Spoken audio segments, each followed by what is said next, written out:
Have you ever seen a ghost from your past? In a quiet train station, Henry, an elderly man burdened by grief, spots his late wife, Margaret, boarding a departing train. Is it a vision born of heartache, or is there a mystery waiting to unfold? The air was crisp and cool as the evening settled over the small, picturesque train station nestled in the countryside. The sun dipped below the horizon, casting a warm, orange glow that reflected off the old brick buildings and the vintage clock tower. It was a place that seemed frozen in time, with its wooden benches and iron lampposts that harked back to an earlier era. The platform was nearly deserted, save for a few late commuters rushing to catch the last train of the day. Among them sat an elderly man, Henry, on one of the worn benches, his shoulders slumped and eyes fixed on the ground.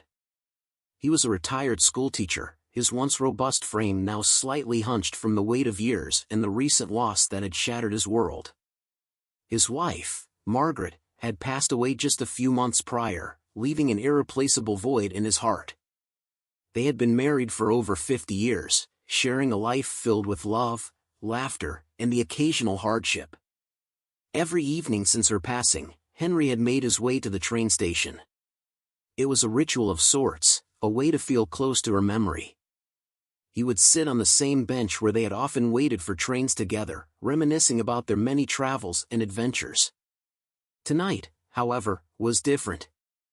As the train pulled into the station, a sense of unease crept over him. He wiped away the tears that had begun to blur his vision and looked up. His heart nearly stopped when he saw her, Margaret. She was standing at the window of one of the train cars, her face illuminated by the soft light inside. She looked just as he remembered, with her kind eyes and warm smile.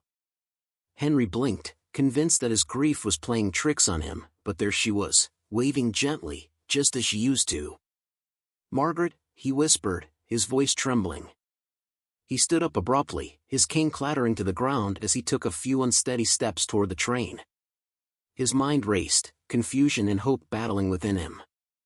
Could it really be her? As he moved closer, the train began to pull away, the sound of the engine drowning out his desperate cries. "Wait! Please, wait!" he shouted, but it was too late. The train gathered speed, and soon, it was nothing more than a distant memory, leaving Henry standing alone on the platform, his heart pounding and his mind reeling. The station master, a kindly old man named Thomas, noticed Henry's distress and hurried over.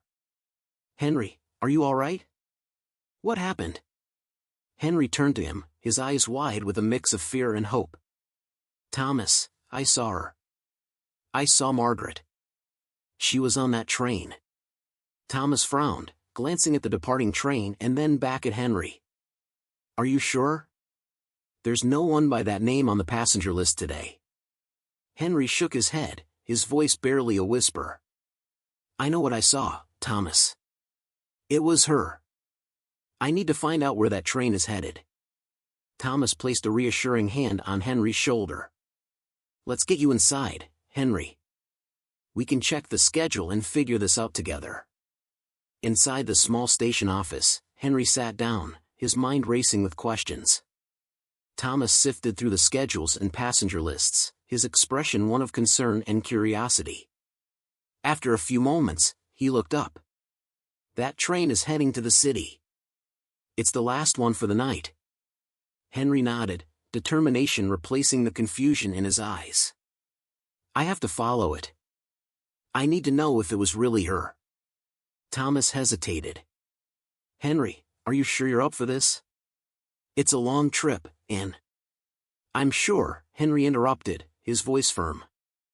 "I have to know." Thomas sighed but nodded. "All right. I'll help you get a ticket for the first train out in the morning. But for now, let's get you home." As Henry made his way back to his small cottage, his mind was a whirlwind of memories and possibilities. Could Margaret still be alive? Had he seen a ghost? Or was it someone who just looked remarkably like her? He clutched the scarf he had found near the platform earlier, a scarf that looked just like the one Margaret used to wear. It was his only tangible clue, and he held onto it as if it were a lifeline. The next morning, Henry was back at the station, his suitcase in hand and his heart pounding with anticipation. He boarded the early train to the city, his eyes scanning every face he passed, hoping for another glimpse of Margaret. The journey felt interminable, his mind replaying the sight of her over and over again. When the train finally pulled into the bustling city station, Henry wasted no time. He approached the station master there, explaining his situation and showing the scarf as proof. The station master listened patiently, then pointed him toward the ticket office, suggesting he check with the conductor of the previous night's train.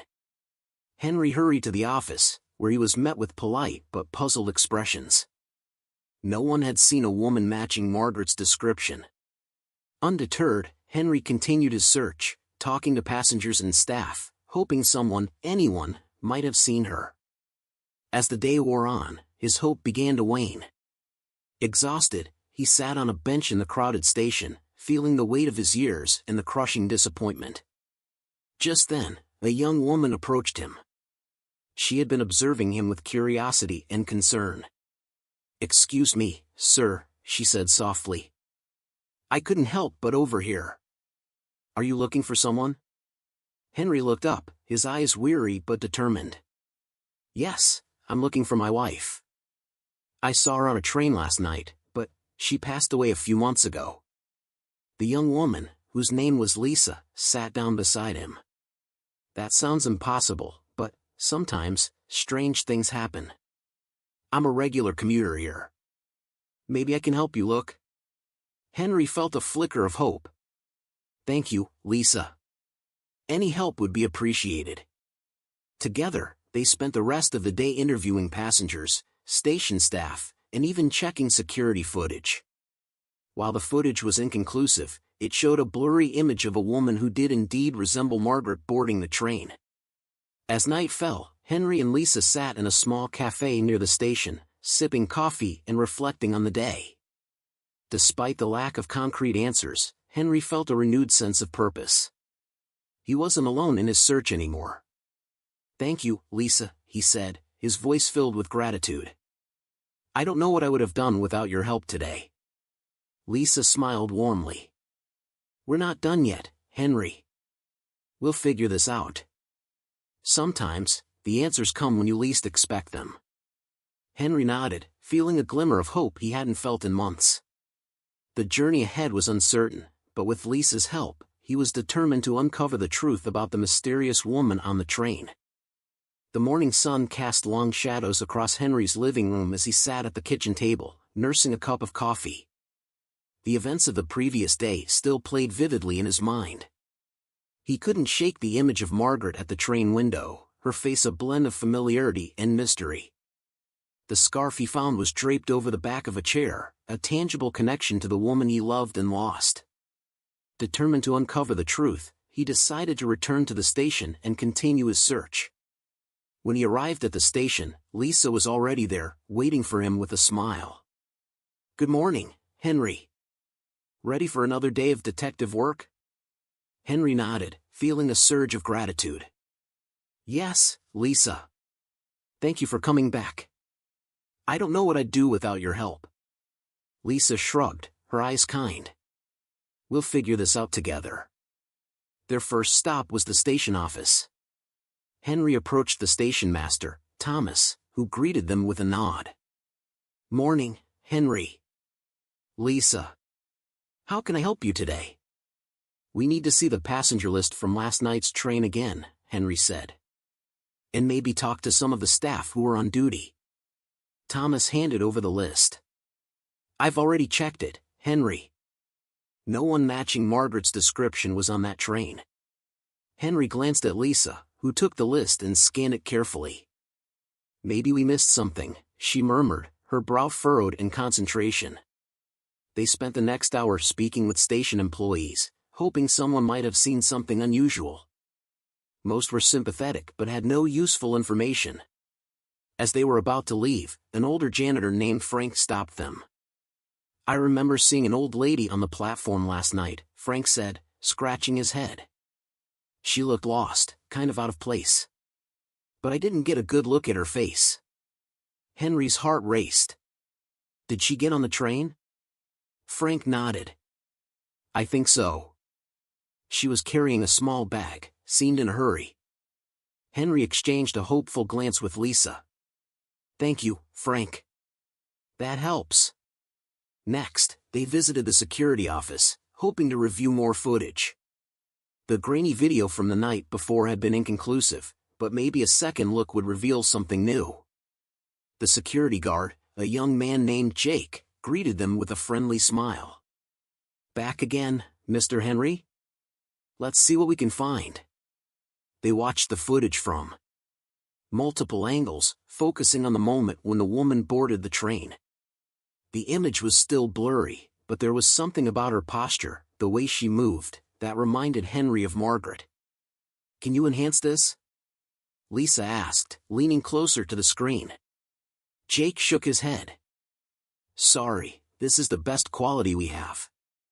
Henry sighed, feeling a mix of frustration and determination.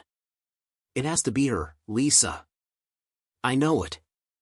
Lisa placed a comforting hand on his arm. We'll keep looking, Henry. Let's not give up yet. After exhausting their options at the station, Henry and Lisa decided to visit the local archives, hoping to find any records or news that might shed light on the mystery. They were greeted by Mrs. Porter, an elderly librarian with a wealth of knowledge about the town's history. How can I assist you two today? She asked, her eyes twinkling behind her glasses. Henry explained their situation, showing her the scarf and describing Margaret's appearance. Mrs. Porter listened intently, then led them to a section filled with old newspapers and town records. Sometimes, the past holds the key to the present, she said, handing them a stack of yellowed papers. As they pored over the documents, Henry felt a wave of nostalgia. There were articles about town events, births, and deaths, each one a fragment of the town's collective memory. Lisa's sharp eyes scanned the pages, searching for anything that might stand out. Look at this, she said suddenly, pointing to an article from the 1960s. It mentioned a woman named Marjorie, who bore a striking resemblance to Margaret. She had disappeared under mysterious circumstances decades ago. Henry's breath caught in his throat. Margaret never mentioned a Marjorie. Could she have had a sister? Lisa's mind raced with possibilities. It's possible. Maybe Marjorie is connected to what we saw. With renewed purpose, they decided to visit the local nursing homes and hospitals, hoping to find more information about Marjorie. Their first stop was Pinewood Nursing Home, a quaint facility on the outskirts of town. The administrator, Mrs. Wilson, welcomed them and listened to their story. We've had many residents over the years, she said, flipping through a large ledger. But let me see if I can find anything about Marjorie. After a few minutes, Mrs. Wilson looked up, her expression thoughtful. We did have a Marjorie who stayed here briefly about 10 years ago. She was quite reclusive, didn't talk much about her past. Henry's heart pounded. Do you know where she went after she left? Mrs. Wilson shook her head. I'm afraid not. She left suddenly, without much notice. Leaving the nursing home, Henry and Lisa felt both hopeful and anxious. They were closer to the truth, but still missing critical pieces of the puzzle. As they walked back to the station, Lisa turned to Henry. We should talk to people who might have known Marjorie back then. Neighbors, friends, anyone who could give us more information. Henry nodded. I agree. We can start with the old neighborhood. Someone must remember her. Their investigation led them to a quiet street where Marjorie had once lived. They knocked on doors, spoke to residents, and pieced together bits of her story. An elderly neighbor, Mrs. Green, remembered Marjorie well. She was a lovely woman, always kept to herself, Mrs. Green said. But there was something sad about her. She often mentioned a sister, but they had a falling out years ago. Henry's eyes filled with tears. That sister was my wife, Margaret. Mrs. Green looked surprised. I had no idea. They were very close once. It's a shame they lost touch. As the day drew to a close, Henry and Lisa returned to the train station, feeling both weary and invigorated. They had uncovered important clues, but there was still much to learn. Henry sat on the bench, looking at the scarf in his hands. "Margaret, if you can hear me, I'm going to find out the truth. I promise." Lisa sat beside him, her expression determined. "We're in this together, Henry. We'll find her." The sun set, casting a warm glow over the station. Henry felt a sense of peace, knowing he wasn't alone in his quest. The journey ahead was uncertain, but with Lisa by his side, he felt ready to face whatever came next. The morning sun filtered through the lace curtains of Henry's cottage as he prepared for another day of searching. He had slept fitfully, his mind racing with the new information they had uncovered. The discovery of Marjorie, Margaret's long-lost twin sister, had opened up more questions than answers. Henry was determined to continue his search and find out why Margaret had kept Marjorie a secret. As Henry sipped his coffee, there was a knock at the door. He opened it to find Lisa standing there, a determined look on her face. "Morning, Henry. Ready to keep digging?" she asked, her eyes bright with purpose. Henry smiled, grateful for her unwavering support. "Absolutely.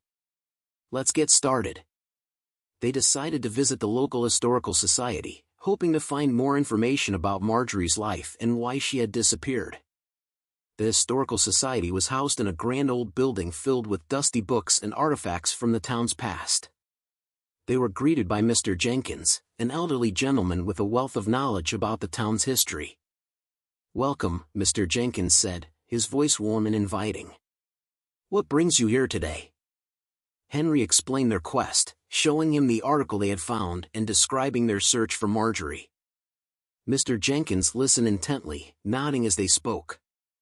"Marjorie, you say?" "I do recall some stories about her," he said thoughtfully. "She was a bit of a mystery, even back then. Let's see what we can find in the archives." They followed Mr. Jenkins to a back room filled with old newspapers, photographs, and documents. He pulled out a box labeled Marjorie and began sifting through its contents. Lisa and Henry joined him, poring over the faded clippings and yellowed photographs. "Here," Mr. Jenkins said, handing them a photograph of two young women. "This is Marjorie and Margaret. They were quite the pair in their younger days." Henry's breath caught in his throat as he looked at the photo. The resemblance was uncanny. It was like looking at a mirror image of Margaret. "They look so happy," he murmured, tracing the edges of the photograph with his finger. "They were," Mr. Jenkins said, his tone wistful. "But something happened. They had a falling out, and Marjorie disappeared shortly after. No one really knows why." Henry and Lisa continued to search through the box, uncovering bits and pieces of Marjorie's life. They found letters, diary entries, and more photographs, each one providing a glimpse into the past. One letter, in particular, caught Henry's attention. It was addressed to Margaret but had never been sent. "Dear Margaret," it began, "I hope you can forgive me for what happened. I never meant to hurt you. Please know that I love you and miss you every day. Marjorie." Henry's hands trembled as he read the letter. Why didn't she send this, he wondered aloud, his voice thick with emotion. Lisa placed a comforting hand on his shoulder. Maybe she was afraid. Or maybe she didn't know how to reach Margaret. Either way, it's clear she cared deeply for her sister. They thanked Mr. Jenkins for his help and left the Historical Society with a renewed sense of purpose. Their next stop was the address they had found in one of Marjorie's letters, an old house on the outskirts of town. It was a modest home, with a garden that had long since grown wild. As they approached the house, an elderly woman stepped out onto the porch. She was frail, with white hair and a kind smile. "Can I help you?" she asked, her voice gentle. Henry stepped forward, feeling a mix of hope and apprehension. "We're looking for Marjorie. We think she might have lived here." The woman's eyes softened. "Marjorie was my mother. She passed away a few years ago. But please, come in. I'd love to hear about what brings you here." They followed her into the house, which was filled with old photographs and mementos. She introduced herself as Clara and invited them to sit in the cozy living room. Henry explained their quest, sharing the story of Margaret and the mysterious train sighting. Clara listened intently, her expression a mix of surprise and sadness. "I knew my mother had a sister, but she never talked much about her. It was a painful subject for her. She always regretted losing touch with Margaret." Henry felt a pang of sorrow. "I wish Margaret had told me about her. Maybe we could have found her sooner." Clara nodded. "It's hard to understand why people keep secrets, especially from those they love. But I'm glad you found me. It means a lot to know that my mother was loved and remembered." As they talked, Clara shared more about Marjorie's life. She had lived quietly, dedicating herself to her work and raising Clara on her own. She had always hoped to reconnect with Margaret but never found the courage to reach out. "I found this among her things," Clara said, handing Henry a small, worn journal. "It's her diary. Maybe it will help you understand her better." Henry took the diary, feeling a deep sense of gratitude. "Thank you, Clara. This means more to me than you know." They spent the rest of the afternoon talking, sharing stories, and piecing together the puzzle of Marjorie's life. As the sun began to set, Henry and Lisa prepared to leave. "Thank you for everything," Henry said, hugging Clara tightly. "You've given me more answers than I ever hoped to find." Clara smiled through her tears. "Thank you for bringing a piece of my mother back to me." As they drove back to town, Henry felt a sense of peace he hadn't felt in months. The mystery of Margaret's sister was slowly unraveling, and with it, a deeper understanding of the woman he had loved so dearly. He glanced at Lisa, who was studying the diary with a look of determination. "We're getting closer, Lisa," he said, his voice filled with hope. Lisa nodded, her eyes shining. "We are, Henry. We'll figure this out together." The journey was far from over, but with each step, they were uncovering more of the truth. And with it, the possibility of closure and new beginnings. The evening was quiet and still as Henry and Lisa sat in Henry's living room, the small diary they had received from Clara open on the coffee table. The warm glow of the lamp cast long shadows across the room, creating an intimate and reflective atmosphere. Henry's hands trembled slightly as he turned the pages, each entry revealing more about Marjorie's life and the bond she once shared with Margaret. "Listen to this," Henry said, his voice barely above a whisper. "June 12, 1965. I miss Margaret more than words can say. Every day without her feels like a part of me is missing. I wish I could go back and change everything." Lisa leaned in closer, her eyes filled with sympathy. It's clear she loved Margaret deeply. It must have been hard for her to be apart for so long. Henry nodded, feeling a mixture of sadness and understanding. "I wish Margaret had told me about her. Maybe we could have helped her find Marjorie sooner." They continued reading, each entry providing more insight into Marjorie's life. The diary painted a picture of a woman who had endured great hardship but remained hopeful that she would one day reunite with her sister. It was both heartbreaking and inspiring. September 5, 1970, I saw Margaret today. Or at least, I thought I did. She was on the other side of the street, but before I could reach her, she disappeared into the crowd. My heart aches with the hope that it was really her. Henry's heart ached with the same hope.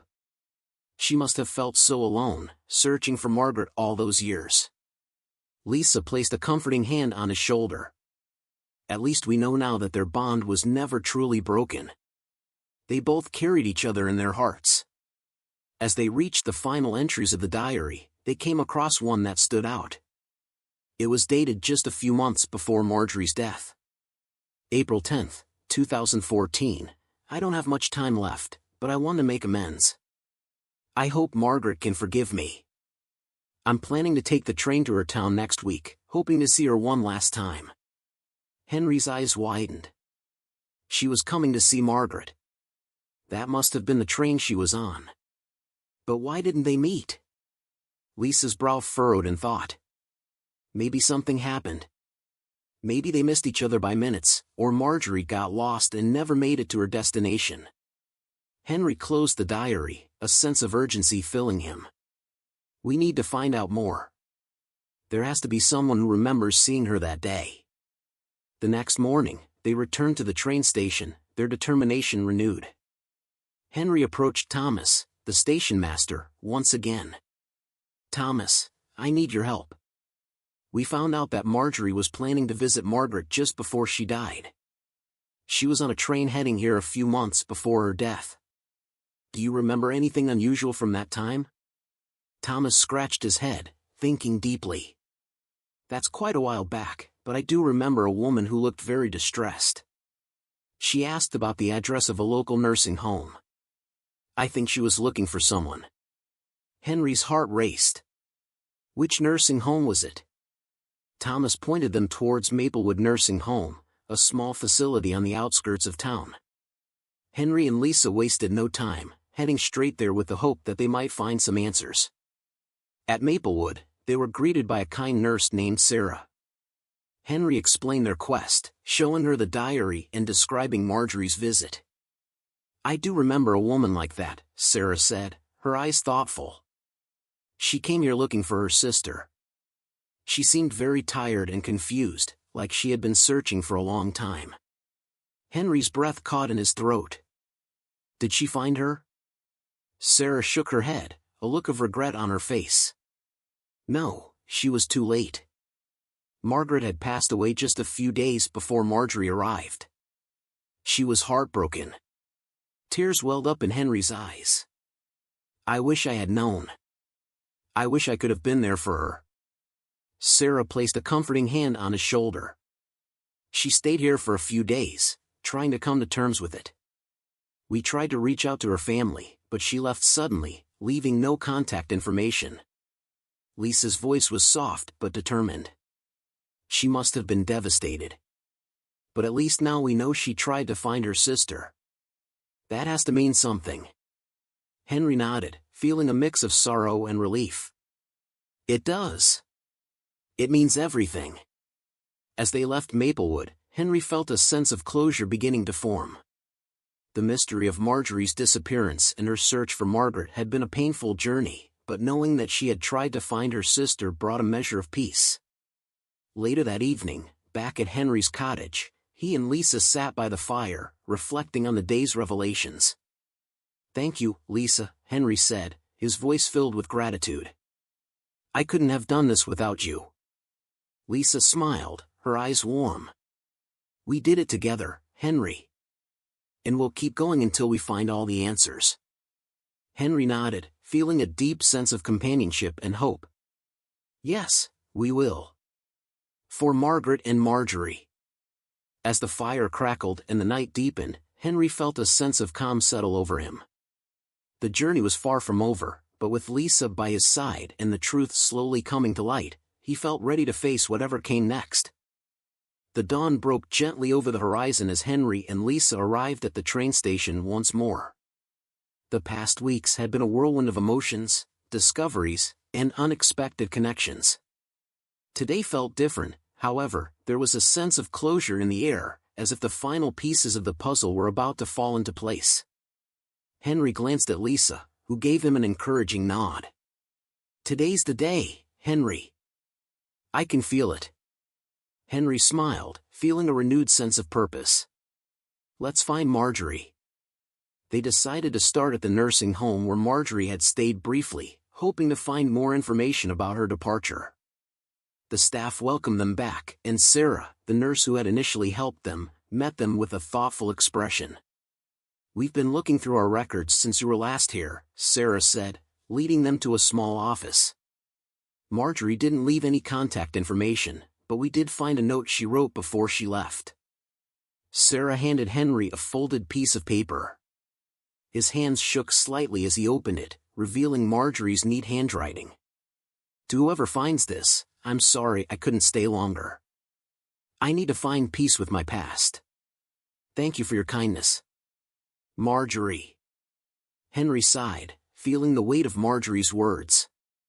She was still searching for something, even after she knew Margaret was gone. Lisa touched his arm gently. Maybe she was looking for a way to say goodbye. Henry nodded, folding the note carefully and placing it in his pocket. We need to find where she went next. Their search led them to the local bus station, where they hoped to trace Marjorie's movements. The station was bustling with activity, but an elderly ticket agent named Pete remembered Marjorie well. Yeah, I remember her, Pete said, scratching his chin. She bought a ticket to the next town over, said she had some unfinished business there. Henry's heart quickened. Do you know where she was headed specifically? Pete nodded. She mentioned a place called Willow Grove. It's a small community, mostly retirees. Henry exchanged a hopeful glance with Lisa. That's where we'll go. The drive to Willow Grove was filled with quiet anticipation. The landscape gradually changed from urban to rural, the scenery becoming more serene and picturesque. When they arrived, they were struck by the tranquility of the place. Neatly kept houses lined the streets, and the sound of birds filled the air. They began their search by asking the locals if they had seen Marjorie. Many remembered her as a kind, quiet woman who had kept to herself. It wasn't long before they were directed to a small cottage on the edge of town, where Marjorie had lived out her final days. The cottage was charming, with a garden bursting with flowers and a quaint picket fence. Henry felt a sense of peace. As he approached the front door, Lisa by his side. They knocked, and after a moment, a middle-aged woman answered. Her eyes widened in recognition. You must be Henry, she said softly. Marjorie spoke of you often. I'm Lily, her neighbor. Henry's heart swelled with emotion. She talked about me? Lily nodded, stepping aside to let them in. Please, come in. There's something you should see. The interior of the cottage was cozy and inviting, filled with mementos and photographs. Lily led them to a small room at the back of the house, where a collection of letters and journals were neatly arranged on a desk. Marjorie wrote these in her final days, Lily explained. She was trying to come to terms with her past and find peace. Henry picked up one of the journals, his eyes filling with tears as he read Marjorie's words. She had written about her love for Margaret, her regret over their estrangement, and her hope that Henry would find her letters and understand her story. She wanted you to know how much she loved Margaret, Lily said gently, and how much she appreciated you searching for her. Henry sat down, overcome with emotion. I wish I could have met her sooner. I wish I could have helped her find peace. Lisa placed a comforting hand on his shoulder. You did help her, Henry. By searching for her, by caring enough to find the truth, you gave her the closure she needed. As they sat in the cozy room, surrounded by Marjorie's letters and memories, Henry felt a sense of calm wash over him. He realized that his journey had brought him not only closer to Margaret but also to Marjorie, and that their love had transcended time and distance. The days that followed were filled with reflection and connection. Henry and Lisa spent time with Lily, learning more about Marjorie's life in Willow Grove. They visited the places she had loved, talked to the friends she had made, and pieced together the final chapters of her story. One afternoon, as they sat in Marjorie's garden, Henry spoke softly. Thank you, Lisa. For everything. I couldn't have done this without you. Lisa smiled, her eyes shining with warmth. It's been an honor, Henry. Your love for Margaret and Marjorie has inspired me more than you know. Henry nodded, feeling a deep sense of gratitude. I feel like I've finally found peace.